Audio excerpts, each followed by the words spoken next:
Right Shankari, నిన్న Revanth Reddy press meet పెట్టారు. ఆ ప్రెస్ మీట్ లో కొన్ని ఆసక్తికరమైన వ్యాఖ్యలు చేశారనమాట. రాజ్యాంగాన్ని మార్చొద్దు, కంటిన్యూ అవ్వాలి రాజ్యాంగమే అనుకుంటే గనక ఇండియా కూటమికి ఓటేయండి, లేదంటే రాజ్యాంగాన్ని మార్చాలి అంటే ఎన్డీఏ కూటమికి ఓటేయండి అని ఏ రాజ్యాంగాన్ని మీరు సెలెక్ట్ చేసుకుంటారో తెలంగాణలో ఎస్సీ ఎస్టీ బీసీలు మీరే నిర్ణయించుకోవాలి అని చెప్పేసి ఆయన వ్యాఖ్యానించడం జరిగింది. అంతేకాకుండా నా పైన దాడి చేస్తే గనక తెలంగాణ పైన, అలాగే తెలంగాణలోని ఎస్సీ ఎస్టీ బీసీల పైన దాడి చేసినట్లే అని చెప్పేసి కూడా ఆయన వ్యాఖ్యానించడం జరిగింది. రైట్, దానికి సంబంధించి చూస్తే ప్రస్తుత లోక్సభ ఎన్నికల్లో సంక్షేమం, అభివృద్ధి అంశాలు సందర్భోచితం కాదు.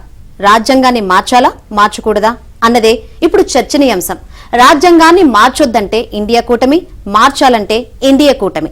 ఎటువైపు ఉండాలో దేశంలోని ఎస్సీ ఎస్టీ బీసీలు నిర్ణయించుకోవాలని సీఎం రేవంత్ రెడ్డి వ్యాఖ్యానించారు. తాను బల్లగుద్ది చెబుతున్నానని, బీజేపీకి వేసే ప్రతి ఓటు దేశంలోని ఎస్సీ ఎస్టీ బీసీలకు రాజ్యాంగం ఇచ్చిన రిజర్వేషన్లను రద్దు చేసేందుకే ఉపయోగపడుతుందని అన్నారు. తనను పోలీసులతో బెదిరించడం సాధ్యం కాదన్న విషయాన్ని మోదీ, అమిత్ షా గుర్తుంచుకోవాలని సూచించారు. తనపై దాడి చేయడం అంటే తెలంగాణ పైన, తెలంగాణలోని ఎస్సీ ఎస్టీ బీసీల పైన దాడి చేయడమేనని వ్యాఖ్యానించారు.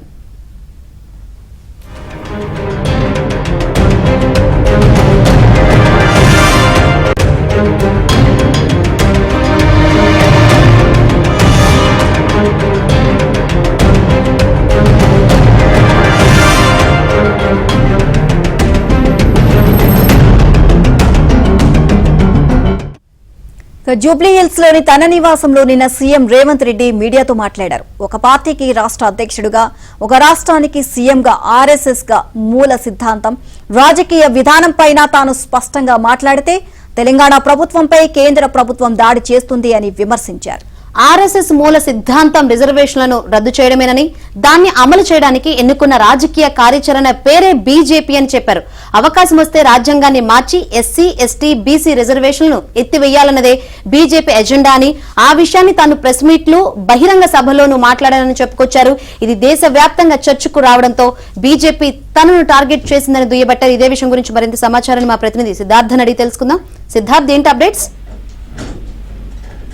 Thank you Shankari. నిన్న రేవంత్ రెడ్డి ప్రెస్ మీట్ పెట్టి వాళ్ళు కీలకమైన వ్యాఖ్యలు చేశారు. ముఖ్యంగా ఈ రానున్నటువంటి ఎన్నికలు రాజ్యాంగాన్ని కాపాడుకోవడానికి జరుగుతున్నటువంటి ఎన్నికలు. రాజ్యాంగాన్ని కాపాడుకోవాలన్నా, రిజర్వేషన్లు ఉండాలన్నా అట్లాంటి వాళ్ళందరూ కాంగ్రెస్ పార్టీకి మద్దతు ఇవ్వాలి. రిజర్వేషన్లు తీసేసేయాలనుకున్నటువంటి వాళ్ళు, రాజ్యాంగం ఉండకూడదు అనుకున్నటువంటి వాళ్ళు బీజేపీకి మద్దతు ఇవ్వాలని రేవంత్ రెడ్డి చెప్పారు. ఆర్ఎస్ఎస్ విషయాలను, ఆర్ఎస్ఎస్ కుట్రలను తాను బహిర్గతం చేస్తా ఉంటే తన పైన కేంద్ర ప్రభుత్వం కుట్ర చేసి ఢిల్లీ పోలీసులతో భయపెట్టాలని ప్రయత్నం చేస్తుంది. కానీ ఎవరు ఎలాంటి భయపెట్టాలని ప్రయత్నించినా రేవంత్ రెడ్డి భయపడేవాడు కాదు అని కేంద్ర ప్రభుత్వానికి స్పష్టం చేశారు.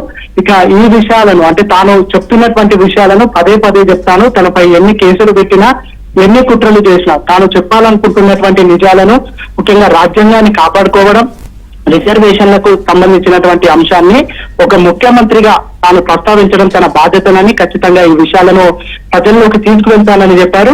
ప్రజలకు కూడా ఈ రిజర్వేషన్లకు, రాజ్యాంగాన్ని కాపాడుకోవడానికి జరుగుతున్నటువంటి రెఫరెండంగా ఈ ఎన్నికలను చూడాలి. వాటిని కాపాడాలి అనుకుంటున్నటువంటి వాళ్ళు కాంగ్రెస్ కు ఖచ్చితంగా మద్దతు తెలపాలని రేవంత్ రెడ్డి చెప్పారు. ఇక రాజ్యాంగాన్ని తీసివేయాలని, రిజర్వేషన్లను తీసివేయాలని ఆర్ఎస్ఎస్ 100 సంవత్సరాల క్రితమే అనుకున్నది.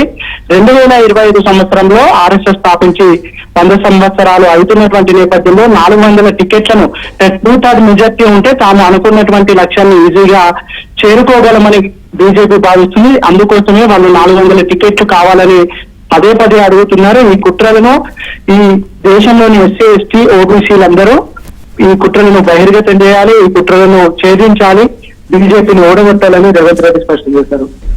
Right, thank you Siddhartha.